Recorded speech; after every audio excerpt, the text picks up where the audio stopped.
Penanganan dan dampak COVID-19 di Indonesia. Yang terhormat, tutor bahasa Indonesia yaitu Bapak Suhairi, yang saya hormati rekan-rekan mahasiswa Universitas Terbuka. Perkenalkan, nama saya Wiyandita Gania Mulyasari, mahasiswa Universitas Terbuka semester 1 Program Studi Manajemen dengan NIM 0429295596. Pada kesempatan kali ini, izinkan saya untuk menyampaikan gagasan mengenai penanganan dan dampak COVID-19 di Indonesia. COVID-19 adalah penyakit menular yang disebabkan oleh virus SARS-CoV-2, salah satu jenis coronavirus. Penyebaran virus ini telah terjadi di seluruh dunia yang mengakibatkan pandemi COVID-19. Pandemi COVID-19 ini di Indonesia telah terjadi sangat lama, yaitu 2 tahun lebih. Dalam 2 tahun ini, pemerintah banyak melakukan langkah-langkah untuk mencegah terjadinya penyebaran COVID-19. Pada tahun 2020, bulan Maret, di Indonesia terjadi kasus positif pertama. Setelah mendengar berita ini, pemerintah melakukan langkah-langkah untuk mencegah penyebaran virus ini.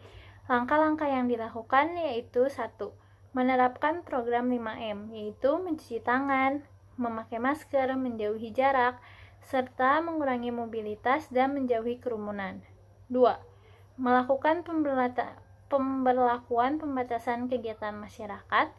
3. Melakukan vaksinasi bagi tenaga medis. 4. Memperketat protokol kesehatan, dan sebagainya. Setelah melakukan langkah-langkah tersebut, kasus COVID-19 di Indonesia belum mengalami penurunan. Bahkan, kasus positif dan kasus kematian di Indonesia mengalami peningkatan. Setelah mendengar hasil tersebut, pemerintah melakukan langkah-langkah tersebut secara ketat, yaitu menerapkan protokol kesehatan secara ketat, melakukan PPKM yang berlevel-level, dan yang paling wajib adalah mewajibkan semua masyarakat untuk melaksanakan vaksinasi COVID-19. Setelah 2 tahun berlangsung, akhirnya Indonesia mulai mengalami penurunan kasus COVID-19, yaitu pada tahun 2021, yang menyebabkan Indonesia menjadi salah satu negara dengan penanganan COVID terbaik di dunia. Hal ini terjadi karena Indonesia pada saat itu dapat menurunkan kasus COVID-19 yang sangat tinggi menjadi menurun dalam waktu yang singkat. Dengan apresiasi ini, maka penanganan COVID-19 di Indonesia dapat dikatakan sudah cukup baik.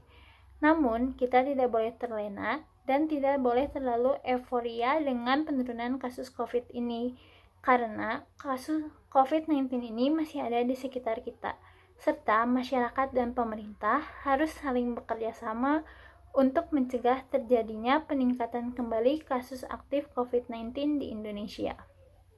COVID-19 ini sangat berdampak di semua sektor, antara lain sektor ekonomi, sektor pendidikan, sektor pariwisata, sektor sosial, sektor pekerjaan, dan masih banyak lagi.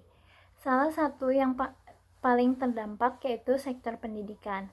Hal ini terjadi karena proses pembelajaran yang dilakukan oleh pelajar tidak dilakukan secara tatap muka, melainkan melalui media teknologi yang ada, yaitu seperti Zoom, Google Meet, dan sebagainya, yang menyebabkan proses pembelajaran menjadi tidak efektif dan efisien.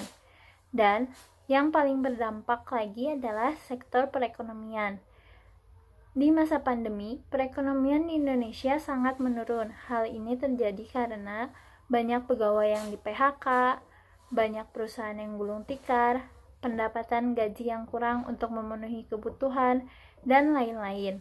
Namun saat ini, pemerintah berusaha untuk kembali memulihkan perekonomian di Indonesia untuk meningkatkan kembali ekonomi di Indonesia.